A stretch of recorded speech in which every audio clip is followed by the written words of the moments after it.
Thank you. Thank you for the introduction, dear Professor Vice Chancellor, and the Deputy Vice Chancellor, and the Dean, and Professor Ernest, and other professors from the university, and students, and all the participants. Again, congratulations to the university for the great success of the graduation yesterday. I think people concerned about the numbers of the participants. Actually, the meeting was begun and opened by the Vice Chancellor 2 days ago with a million, I don't know, thousands of people participated. So on behalf of the Council for Research, excuse me, on behalf of the Council for Research in Values and Philosophy, I would like to express our deep gratitude to the university, Catholic University of Eastern Africa, to the authorities, Chancellor, Vice Chancellor, Deputy Vice Chancellor, excuse me. I got so excited, my voice almost lost. And the faculty members, the dean, and other chairpersons, and professors, and students, for your generosity and hospitality to host this conference on the important issue on values and the family in Africa.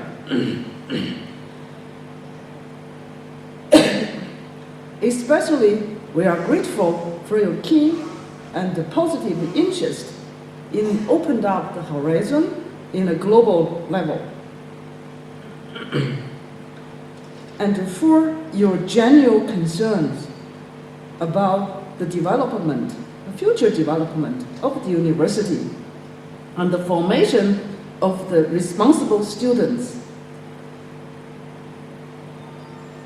Particularly, I would like to express our gratitude to Professor Ernest, who came to Washington last August, and for his initiative and for his hard labor to bring about this conference.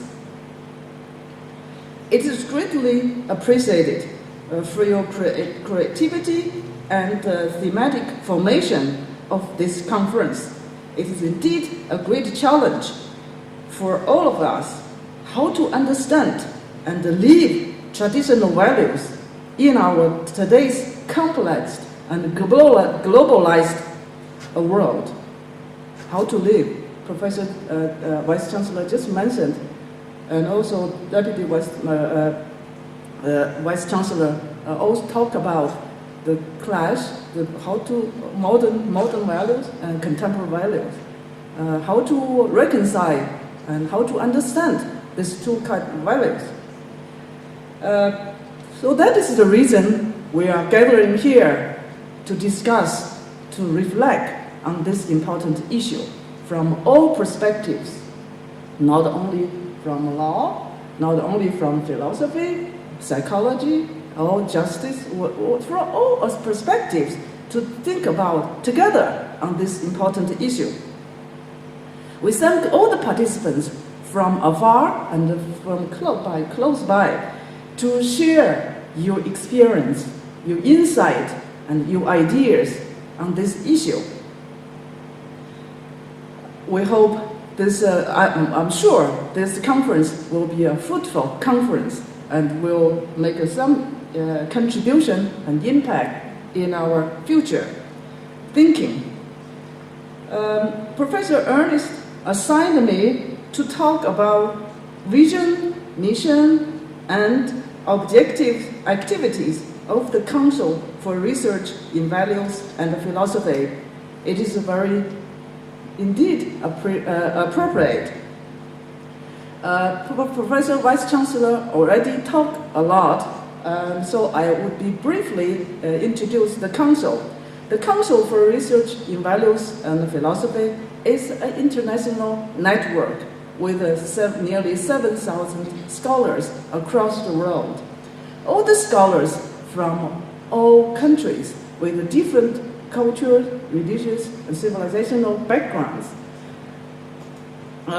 to think together, to share ideas and their insight about issues important to their people, to their culture, to their tradition. This council was established in early 80s in Washington, D.C., but that's only a place because it started by Professor George McLean, who taught at the Catholic University of America in Washington. But its work began, in fact, in the 1970s, especially in Eastern and Central Europe with John Paul II, at the time Cardinal, in Krakow. In the 1980s, the work started with Africa, China, Latin America, and in the 1990s, in the Muslim countries. The founder of the council, as I mentioned, was Professor George McLean, who traveled at that time intensively to places where people would not normally go, and where some would think they're not academic enough, not philosophical enough. Now, that's the question. What does academic mean? Professor both mentioned. One of the purposes of the council is democratize values or philosophy on the basis of cultures and traditions from each people. That means, how do you mean by democratize philosophy and values? That is to mobilize scholars while working with the scholars and the thinkers, because they know they have the competencies to think, to reflect what's going on in the world.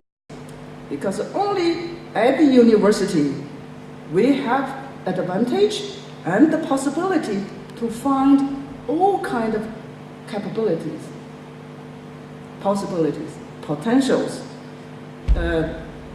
just in one place. No other place can find it.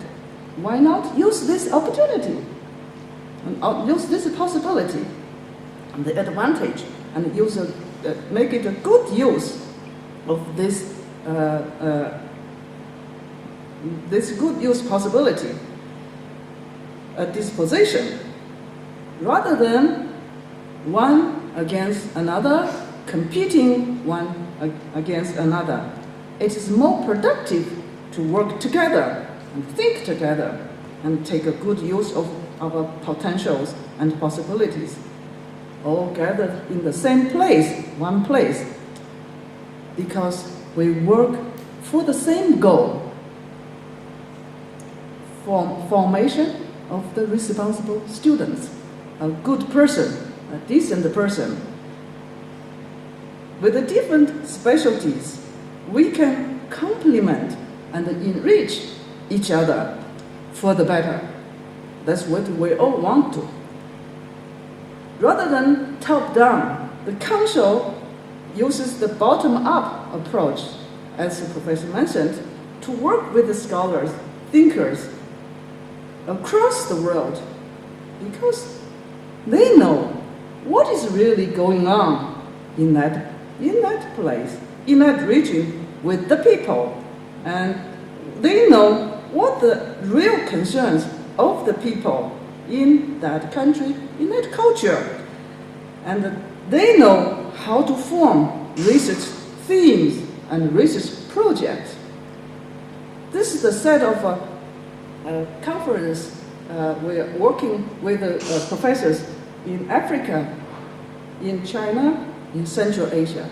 All these listed conferences sponsored by the universities themselves, not sponsored by this foundation, that foundation, because the universities are responsible and genuinely concerned, not rely on some resources, but they are responsible for their peoples, for their countries, for their cultures. And this is the purpose. That means democratize philosophy, thinking, and cultures.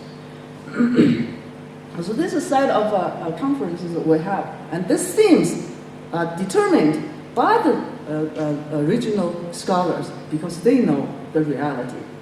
And there's another set of Indian conferences we had last December and January, sponsored by the Indian scholars, universities, foundations. We just try to promote the confidence and also the responsibility.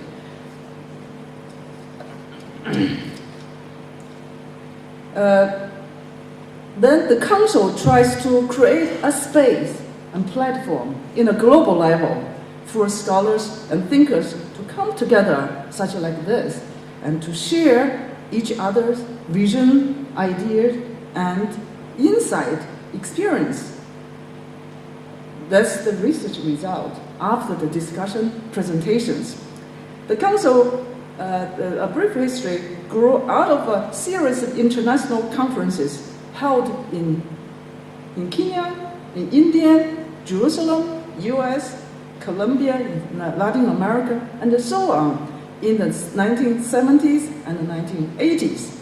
It has promoted team research. You can see the descriptions, detailed descriptions on its website. I will give later. It's promoted team research, particularly on cultural heritage and contemporary change, and mobilize research teams to identify issues, the important issues related to values and social life, to bring together the professional competencies in philosophy and other related human sciences, and publish the research result done by the research teams in different countries or cultures. The goal of the council, the goals, not only goals, a few goals of the council are to understand, as the professor just mentioned, and appreciate one's own culture and the values that shape people's hope, worldview, and aspirations. To understand, not only understand our own, appreciate our own critically, and at the same time to understand, appreciate others. And then bring cooperation among peoples from different cultures, religions, and civilizations, so as to heal tensions among different views, backgrounds, and promote peace and friendship on a global level. Now we're talking about friendship and how to promote friendship. And this is a very important value in all cultures, and how to live this value, friendship. The research teams is mobilized by their own responsibility, their own commitment, and by their own consciousness, and by their own conscience, study the nature, interpretation, and the development of cultures and values, and how to apply them, these values, as Professor mentioned, how to apply these values to the challenges of this contemporary world. But these challenges are not just problems, it's also an opportunity for us to grab this opportunity, to think creatively, and move ahead. Since 1980s, the Council has published this kind of research results, more than 300 volumes. There are some samples I brought and to present to the university libraries from the African Philosophical Study series from Uganda, from Nigeria. The one volume, the title is entitled "The Idea of Nigeria University." It's not the other university, it's how the university was developed, established, developed, and formed in Nigerian tradition, culture, background. The Council's publication is in a general title, Culture, Heritage, and Contemporary Change. The African study series have published more than nearly 20 volumes, and there's Asian studies, research studies, more than 50 volumes, and Eastern European philosophical studies, 60 volumes, Islamic studies, nearly 20, and Christian studies, 20, nearly 20, more than 20. And also, we have a theory on moral education in the 90s. The group of psychologists worked together to write a book, How to Work Moral Education in a Psychological Perspective. And the philosophers, a group of philosophers, worked together and wrote a volume to explore the philosophical perspective on moral education, and the pedagogists worked together and wrote a book in terms of educational perspective. These 3 volumes was used by the U.S. school superintendents. The council, excuse me, cooperates with the local regional scholars to organize, as mentioned, this 10 to 15 conferences on important issues across the world, such as ours here. In August 2018, the World Congress of Philosophy will be held in Beijing, China, on the theme, Learning to be Human. It is the tradition for the Council to hold a pre-Congress, World Congress of conference every 5 years. For example, in 1998 in Boston College, the Council held a conference on the theme Globalization, Challenges and Opportunities. In 2003 in Istanbul, Turkey, at the University of Istanbul, the Council held a meeting on dialogues of cultures, traditions. In Seoul 2013, in South Korea, the issue was on philosophy emerging from cultures. So philosophy is not just thinking from your head, but it's emerging from cultures. And in 2013, this is the previous one, was held in Athens, at the University of Athens. The theme was philosophy as a way of life. So now it's philosophy, the professor just mentioned, philosophy. What does philosophy mean? The French scholar Pierre Hadot wrote the book Philosophy as a Way of Life. He distinguishes philosophy in 2 parts. One is this philosophical discourse, which you analyze textbooks, classical particular authors.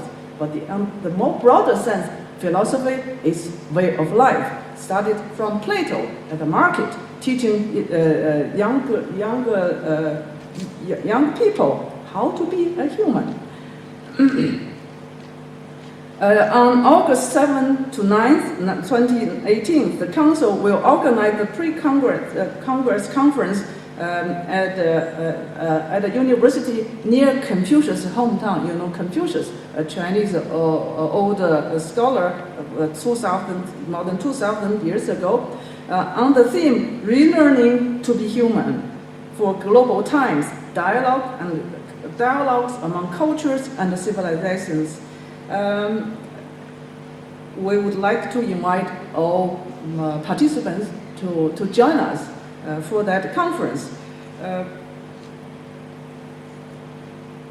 The Council also organized annual seminars in Washington more than 30 years, and Professor Dan Stoil from Romania also organized such a seminar in Romania in 2015 on issues of religion, understanding of religious values. In early 1980s, Professor McLean worked with Professor Wang Jiaowei, we met yesterday, and also late Professor Niasani at the University of Nairobi.